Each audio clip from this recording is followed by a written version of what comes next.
The time to pretend that everything is okay back home in Nigeria is gone and may never come back until that country disintegrates. Because honestly, a failed state, the only solution to a failed state is disintegration to attend whole Israel. Everybody should go and take care of themselves. President of American Military Veterans of Igbo descent, David. I'm here today with Rising Sons and ambassadors for self-determination. We're in the state capital to bring our concerns to the American folks that Nnamdi Kanu need to be released now. A lot of people have talked about him being unjustly incarcerated for nothing. He is not the problem of Nigeria. If anything, he's the solution to solve Nigerian problems. We're asking President Tinubu, just like we asked President Buhari, that got him in the first place, to release him. They have not done anything to anybody. On this note, we are reminding the world about what happened in January 2017, when inauguration of Donald Trump was celebrated in Port Harcourt, and the Nigerian government shut down and killed over 27 young youths of Igbo descent, IPOB young stars, for doing nothing but cheering up the president of their choice. This happened and nobody have been brought to account for that. We are asking that the government of the United States under Donald Trump, president, to look into that massacre, because it was democracy that was being celebrated, and those youths were happy, rejoicing that such a good thing happened, and the military went and killed them all like chickens. We continue to ask, what is it that you're holding Nnamdi Kanu for? And we believe, as a British citizen, the British government's hand is in it, because Nnamdi was discussing about the atrocities they're doing in Nigeria. They don't want any development in Nigeria. Everything that we are doing is what Nnamdi was preaching on, and everything he have said before have happened today, and it's still happening. The jihadis coming in to work for the British government and to be killing people, the Fulani herdsmen, the terrorists, and that's what they are, killing people, trying to displace indigenous people, trying to take their lands from them, land grabbing. We want the world to look into it, more especially the United States government. Please, I just want you to take your time, listen to this video to the end. Very interesting. You are going to hear a lot of things on this video. The Igbos diaspora, Tinubu, demand for Nnamdi Kanu release and took Tinubu to the US before Donald Trump, asking for Nnamdi Kanu release now with immediate effect. So the video, just take your time, listen to this video, because when you see Nnamdi Kanu is just being incarcerated for nothing, for no reason. Nnamdi Kanu is like a prophet of our time, because everything he prophesied, not prophecy, everything he said, he taught about, all of them are playing out one after the other, just exactly the way he predicted. He said it. If you listen to his previous videos, go and listen. Everything he taught about, he said, all of them are just playing now one after the other. So why are you guys, why? Because they are scared of him. God, that's just it. That's just it. Anyways, please take your time, watch the video to the end, leave your comment, share, and subscribe to this YouTube channel. Please, very important. Be your guy, runner for me. Subscribe. For one thing, if nothing is done, once these jihadis get hold of the southeast, the Christians that they're trying to exterminate, they will have hold of the sweet crew. And once that happens, the next thing will be to challenge the United States and even the Britain that is encouraging them to do their bad deeds. So, Father, I've heard that a Nigerian government official, the Inspector General of the DSS, Department of State Services, has said, Nigerians, defend yourselves from the terrorists and the bandits, end quote. So, Father, as a minister of God, do you support self-defense, especially where it may lead to the killing of your assailant? Thank you very much, sir, for the question. And if you don't mind, let me begin by thanking you and your colleagues who have been working with us tirelessly to bring to the awareness of the world the level of injustice that is going on in Nigeria. It's getting too much. And at some point, somebody somewhere has to stand up and say, enough is enough. Now, coming to your question, yes, the Director General of DSS, who in American context, we might equate to the Director of Homeland Security, is a special government official in Nigeria who is privy to top secret intelligence actually. For him to step forward and publicly told Nigerians, arm and defend yourselves, tells me a couple of things. One, Nigeria is either becoming a failed state or is already a failed state. Why? Because he said that they don't have enough government manpower to defend you. The military, the police, the DSS, that they don't have enough power to defend their citizens. What is the primary responsibility of any government, democratic government? To defend the lives and property of the people. So, for the Director of DSS to say we don't have what it takes to protect you Nigerians, it means that they are incapacitated. Self-defense is a natural phenomenon. If I were to hit you now, you would blink unconsciously in defense of yourself. So self-defense is a natural phenomenon. But in the context of the DSS, honestly, I wasn't expecting that we shall come to that level at which the common people are required to arm themselves and defend themselves. But guess what? It has happened. In other words, what it means is you're on your own. If anything happens to you, you have yourself to blame.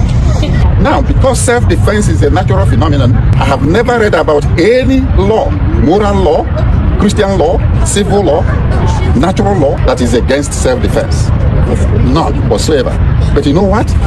Where you have a good government, you take it for granted that you are protected. And so it's not even a question of whether I support it or not, or whether it is legal or not. And then for the government to say, defend yourself. Now, we are taking self-defense to a higher level. The level of you have to do everything possible to protect your life. Your life is the most precious gift God has given you. Very, very precious. God has given us a precious life to take care of, and we should guard it judiciously. But what is happening in Nigeria is that a group of bandits, terrorists, have taken it upon themselves to be massacring people at will. They carry arms all over the place, unchecked, unhindered. And they are decimating ethnic groups in the name of herders, farmers, clash, rubbish. There is more to it. There is a hidden agenda. And that is ethnic cleansing and religious persecution. That is what has been going on. At this point in time, I will actually go the extra mile to advocate for self-defense. And people should defend themselves. And I'm asking my people, you cannot waste the life, precious life God has given you. You must defend it. Because there's no way. It has come to that. If the government tells you to defend yourself, defend yourself. That's what I will tell my people. And then I will ask our brothers and sisters in diaspora, especially here in America, who are from Igbo descent, Igbos here in America and Europe, organize yourselves, raise money, and make sure that your respective communities at home are protected. Have a very working vigilante groups, and make sure that your communities are protected. The time to pretend that everything is okay back home in Nigeria is gone and may never come back until that country disintegrates. Because honestly, a failed state, the only solution to a failed state is disintegration. To attend to Israel, everybody should go and take care of themselves. From the local communities, maybe to the regional level. And guess what? This is exactly what Nnamdi Kanu has been preaching for more than 10 to 15 years.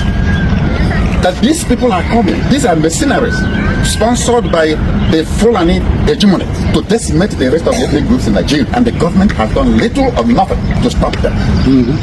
And to our greatest embarrassment, or even being fair to them, they have now told us officially that there's not much they can do. So, Bruce Fine, as a constitutional lawyer and the International Council for Nnamdi Kanu, and you visited Nigeria many times. Your client has served over 5 years in prison.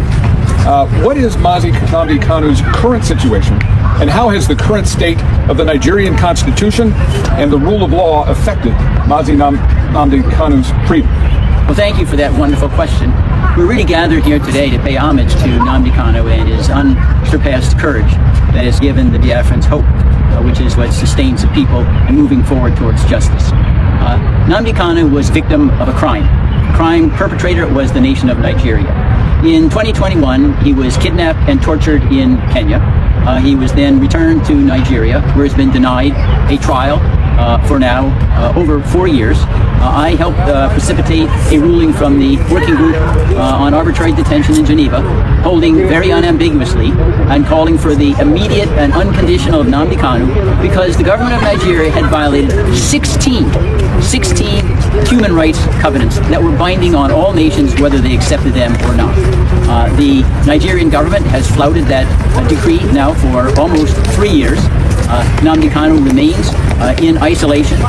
Again, he's never ever been given an opportunity for a trial. There are repeated adjournments because there is no evidence. I've examined the indictments. They're really quite hollow. They don't have any specificity of what Nnamdi Kanu did that caused any kind of violence or harm. And at present, there still is no scheduled trial date. It's a continuing criminal violation by the Nigerian government. The great irony is that the real case should be Nnamdi Kanu versus the government of Nigeria, which should be in the defendant's chair. One of the things that's very astonishing is that for hundreds of years of Anglo-American jurisprudence, there's a motto: crime should not pay. The Nigerian government is trying to make their crime against Nnamdi Kanu pay, which is intolerable. Bruce, what can be done for the government of Nigeria to help free Nnamdi Kanu? Well, there are several precedents. One, during apartheid, South Africa was suspended from the United Nations General Assembly until Nelson Mandela was released. And there's nothing that prevents petitions now to the United Nations General Assembly insisting that Nigeria be suspended until they release Nnamdi Kanu. That's one possibility. Another would be if you had the president issue an executive order says there are going to be no Nigerian visas to visit the U.S. until Nnamdi Kanu is released. That would impress upon all Nigerians the penalty they're paying because the government is being so lawless and tyrannical.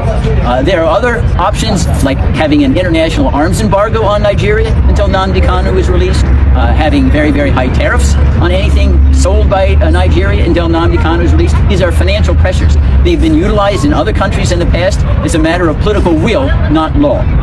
Chief Ugonna, how do the attacks on the Christian community and the continued injustice faced by Nnamdi Kanu serve as a serious warning sign for all Nigerians about the state of justice and freedom in the country? You know, that's an excellent question, and thank you for posing that. I want to tell you a short story. I've been going to the region for 20 years, and the first 10 years that I was there, it was quite peaceful, at least in the southeast. Some of this was brewing already in the north, but in the southeast and the spaces where I was at, with the Igbo, quite frankly, was fairly peaceful. And then, right around the time actually when they put Nnamdi Kanu under chains, things blew up.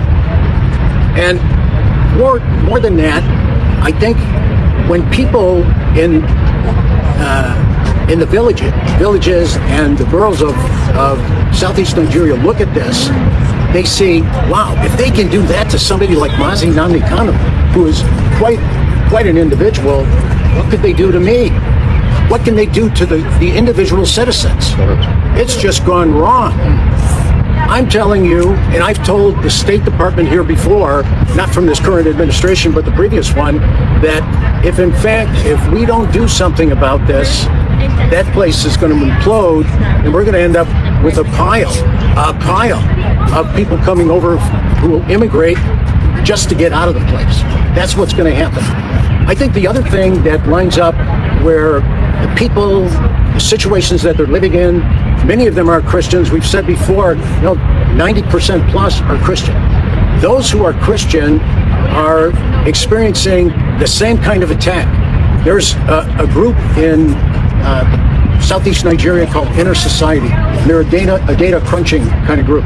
And they've also got a very nice legal angle where they triangulate on everything to make sure that what they print is real. And they printed a statistic where they said just recently that for a period of 9 years, there were more than 30,000, mostly Christians, either killed or extremely violated. And even since they printed that, another 9,000 have been added to the list. So you're talking about 40,000 people. When we had our 9/11 here in the U.S., it wasn't anywhere near 40,000. And look at the reaction we had. 40,000 people being killed or violated should draw an unbelievable personal explosion. I think one of the things that people need to do, citizens, whoever is a citizen in Nigeria listening to this broadcast, need to really think this way. I used to work for a guy who said, you know what, now that we've had all this discussion, that's all wonderful, but tomorrow morning when you wake up, what are you going to do? What are you going to do? And the point is, you need to be able to answer that question. And for me, it comes down to three things. The first is you need to understand what's going on. What's going on in your village? Who are those strangers out in the bush? Who are they? What are they doing? You need to understand what's happening to you. You can't wait for somebody to tell you. Nobody's going to tell you. When DSS has already said, you know what? You better take care of yourself. You know, actually, I don't know if they really want to give us any good advice, but that's good advice. We need to take care of us. You need to get up and understand what's going on. The second thing you need to do is you need to have a plan. You need to start to think about, what am I going to do tomorrow morning? What's the plan? I need a plan. And the third thing you need to do is take it personal. Now, you might say, what's this white chief? How many white chiefs do you see with a red hat? Not too many. What's he doing? I want to tell you what I'm doing, okay? What's important to me? You know, when it comes to understanding what's going on, we are all about, I spent 20 years understanding what's going on. And some people even pin the label on me, not Big A, but Big I for evil. They said, boy, he knows a lot about the evil, that guy. Because I've spent 365 days on ground. And in so doing, I learned what's really critical to the Igbo, to the ethnicity, to the ancestral Igbo. What's important to that person? Why are they the way they are? So I did that. I started to understand by working with the people around, standing here and many others. I've learned all the ins and outs of what's driving, what's the history. What did the British do? How did they fumble the ball so badly when they set this place up? How did that happen? And so I've learned about that. So I know what's going on. The second thing is I've got a plan. One thing I learned from my dad, and God rest his soul, my dad was a Marine Corps staff sergeant. So you can imagine, as a young boy, I was on the run. My dad, he said, son, you're either going to be part of the problem or you're going to be part of the solution.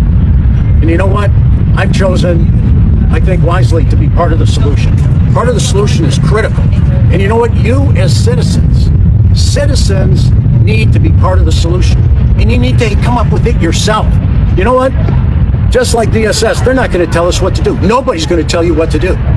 You need to figure it out for yourself and then do it. And then the third thing is take it personal.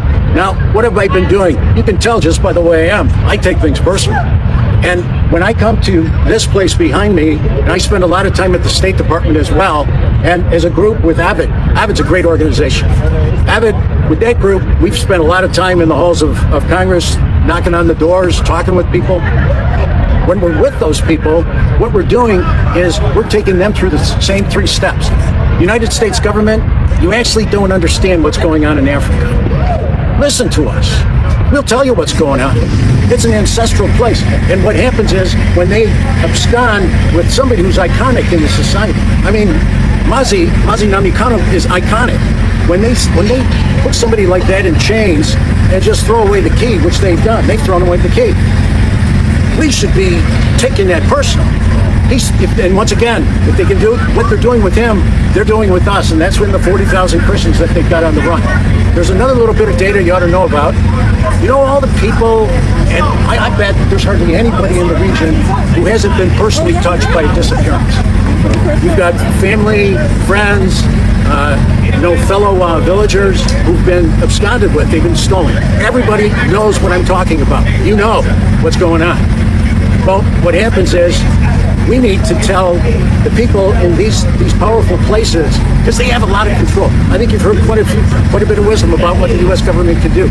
But for sure, the U.S. government needs to understand that if these 3 questions don't get answered, also by the United States, understand, have a plan, and take it personal, one day it will come to our shore. One day that place will just turn into a mess. And we need to make sure that it doesn't come to our shore. Evans, a lot has been said about what is wrong in Nigeria, especially the illegal detention of Nnamdi Kanu. What are your thoughts? Well, I mean, I can tell you that we've heard an earful about the evil and atrocities going on in Nigeria. But one thing about evil is that it's really perpetrated by a few, because there are all good people everywhere. There's good people in the north, there's good people in the south, but few bad apples that happens to galvanize the masses to commit evil against their own citizens. I'm telling you that evil may live for a while, or may even live for a long time, but evil will never live forever, because every evil has an expiration date. It always does. So I'm telling you that the time of massacre of Christians in the north and south has expired. Right? Expired. Right. Expired. The genocide against the Igbos has also the Mandela of our era, the Mandela of Nigeria. His incarceration has now expired. You've heard me describe Nigeria as a dark nation. And the only thing that can overtake darkness is light. So I'm asking the Congress of the United States to be the light and enact the laws that will stop what's going on in Nigeria. Beginning with designating the nation as a country of particular concern. I'm also asking those in diaspora, like myself, to wake up and do something to help your citizens back home. We can always do something individually, but we can do much more collectively. This is a cause that I'm willing to die for. And I will continue to fight until my last breath. Tell me about the Nigerian government. Have they adequately protected human rights and enforced their laws regarding the protection of lives and property of her Hebrew and Christian citizens? The question of human rights in Nigeria ought to go directly to a few people that I will mention. Yeah. They will talk about that. I'm talking about the person of a young lady called Plea that was kidnapped by Boko Haram when she was 15 years old. 15 years old, she was kidnapped. Yeah. Until this day, she remains in the custody of the terrorists. Yes. She cried out to her government, and they did nothing. No rescue, no help. And I want to surprise you. This young woman today is 25 years old. 25 years old, having children for terrorists, while the federal government of Nigeria ignores her cry for help and assistance. Yes. So you ask Plea about the fundamental human rights in Nigeria, and she will tell you the rest of the story. Another person that is worthy of note is another young lady by the name Deborah Samuel, a young college student in Shangari College of Education, Sokoto, Nigeria. This young woman was stoned to death in broad daylight while people stood and watched, while the government stood and watched. The army and the police, all the security apparatus, they stood and watched an innocent girl mowed down in broad daylight, and her body was set ablaze. Chances are this young woman was still alive while she was in flames. Things that you cannot bear as a father, as a brother. These things are happening in this country called Nigeria. And people expect us to be proud of the country. That's why we're here to talk to lawmakers over here, those that will listen, and I'm glad that they're paying attention. They're taking note. What are you wishing for lawmakers to do first? First of all, back during the days of the Trump administration, Nigeria was in the list of CPC country of particular concern. Yes. Then the new administration came in under Joe Biden, and they were taken off. Now, both houses of Congress, the House of Senate, the House of Rep, they're coming together to put Nigeria back as a CPC country that needs to be watched. Yep.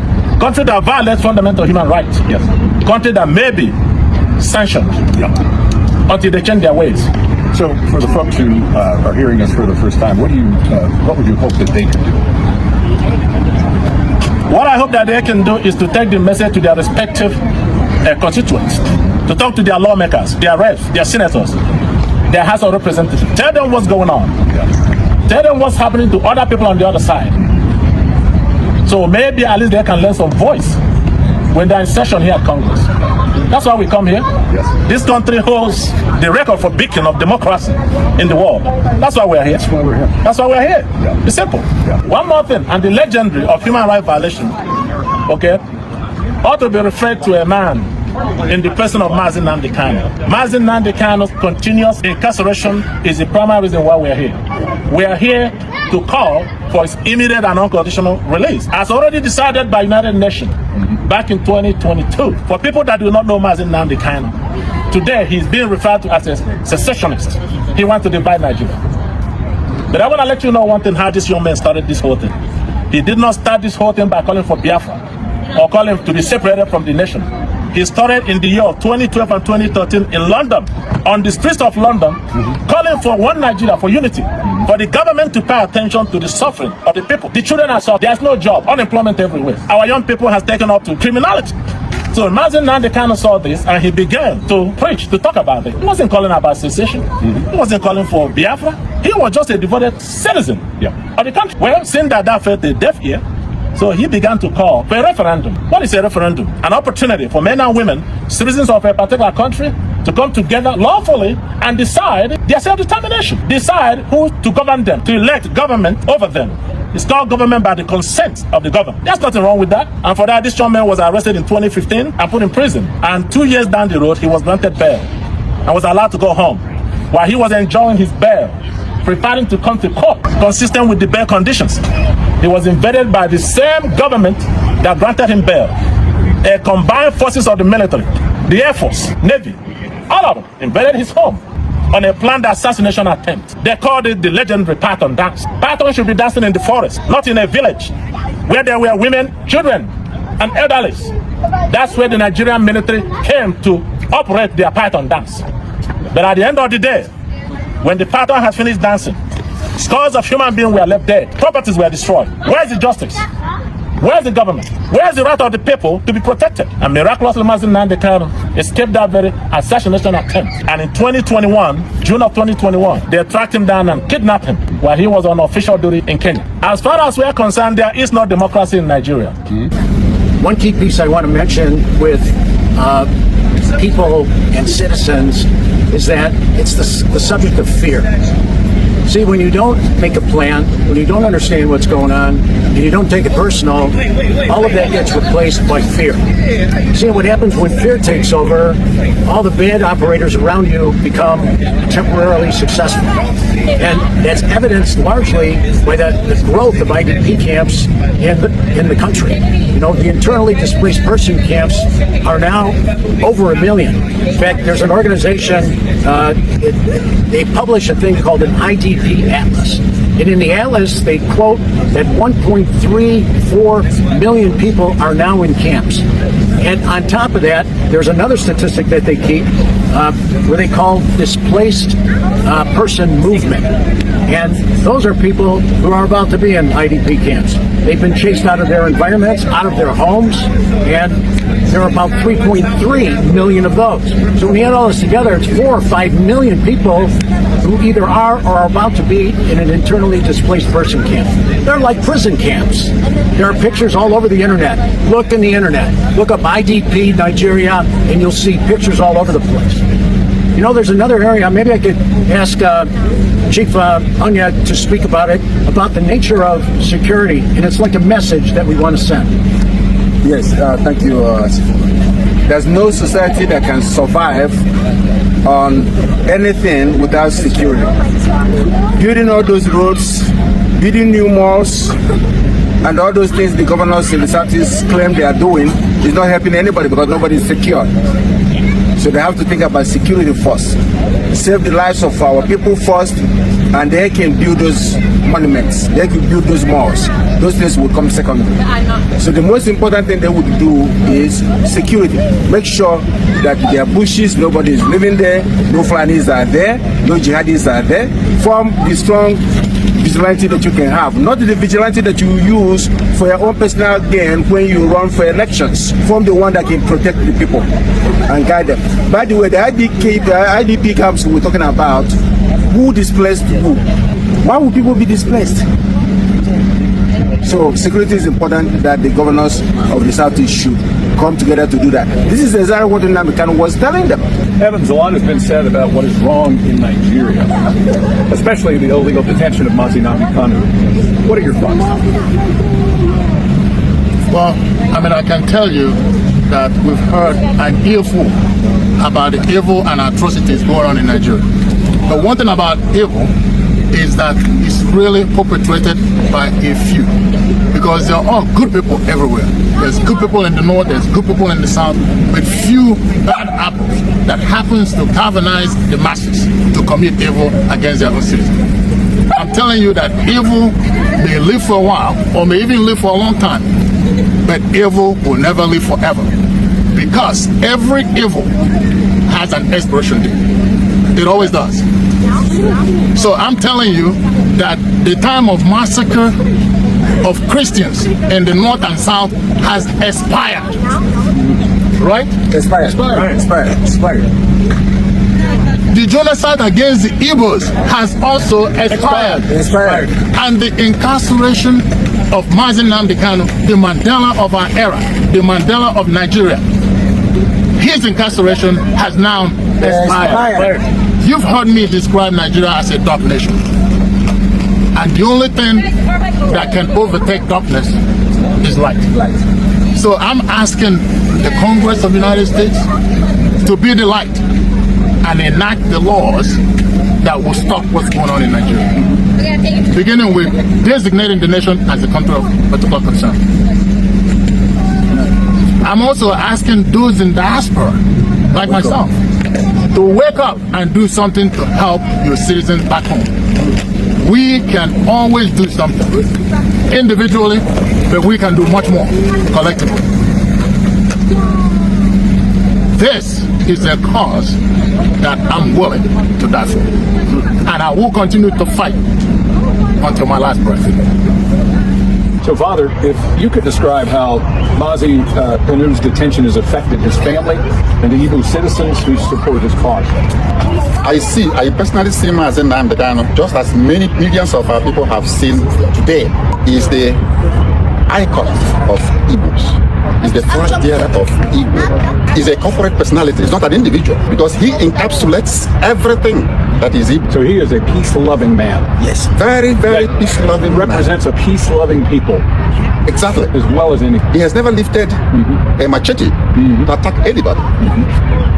He has not picked up a gun to shoot anybody. He was just working on the power of the microphone to warn the people of what is exactly happening today.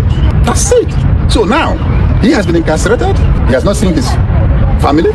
Remember, once you are incarcerated, you can only see the light of the day, only 1 hour out He's of in the solitary confinement. Solitary confinement. Which usually drives people insane within a matter of months. Exactly. That's a mental torture. And yet, he has put up with it for almost 4 years now. Wow.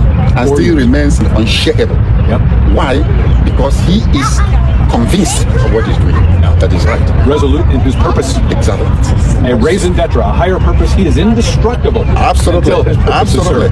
You know why? Because whether you believe it or not, there is some divine inspiration that is at work in him. Yeah. If you are an ambassador of truth, it doesn't matter whether you are a Christian, it doesn't matter whether you are a Muslim, it doesn't matter whether you are an atheist. If you are an ambassador of truth, God is with you. And no government, no matter how powerful, ever wants to be on the wrong side of justice. Exactly. And this is so clearly an injustice against such a godly and wonderful man who represents such a godly and wonderful people, if not the largest Christian population in the world. In the world, exactly. Because we're almost 90-something% Christians. You know? So the family is feeling the heat. Yeah. But you know what? They are consoled because their son, their father, their brother is fighting for a just cause. It has taken people years to realize what he's doing. Those of us, my area, like I said, is in social justice. So I was able to see and understand what he was doing as far back as 2017. And since then, I have committed to the cause that he has been leading because I know that it is the right course. So right now, people are realizing what this man has been saying and the type of person this man is. And that is a consolation to his family that is fighting for a just cause, which everybody now is realizing. And it's also a consolation to our people that he was able to withstand all the torture, all the criminal harassment, and still remain the same and consistent in what he's doing. People are really inspired talking about him today. This man went to United Nations back in 2021, and after 9 months of deliberation by the United Nations Working Group on Arbitrary Detention, that very complaint was orchestrated by Attorney Fine from here, Washington, D.C. He took Nigeria to the World Tribunal, and at the end of 9 months, they came out, it was a unanimous decision by 5-member nations that Nnamdi Kanu's detention is arbitrary and must be released immediately. Yeah. After their investigation and cross-examination, well, till this day, they have not complied to that very order. And Nigeria remains a signatory to the United Nations. We are a member while not abiding to their judgment. We are here to let the members of Congress understand what's happening to that young man Yeah. That's why we're here. Two pronouncements. Everyone. Yes. I just told you about United Nations. Even the Nigerian court, appeal court, in the same year of 2022, rendered their own decision on the matter, discharging Nnamdi Kanu of all charges. And ordering his immediate release, and even went further to say there is no court in this country that should try this young man on this particular issue. Yeah. Why? Because he was kidnapped. Yeah. You can't go around the whole world kidnapping your dissidents and dragging them back to your country and put them in prison. So today, Nnamdi Kanu remains in prison without trial. It's called persecution before trial. Where was he captured? Kenya. Kenya. Yes. So outside of the country, was kidnapped, brought back into the country, tried by the very people who are guilty of offending him. Exactly. So the appeal court understood exactly what you said. Yeah. That's why they say no court can try him. Because they knew you cannot commit an offense against an individual and turn around to sit in judgment seat to judge the same person. It's like a rapist trying his own victim. Right. Yeah. Or prosecuting his own victim. That's exactly. You're the one that committed the crime. So my conversation with Bruce Fine this morning, he said that Nnamdi Kanu should be in a position to prosecute Nigeria for enforced disappearance of his person and extra renditioning him back to Nigeria. Blindfolded, brought back home. That is an international crime. And Nigeria should stand on trial, not Nnamdi Kanu. Yeah.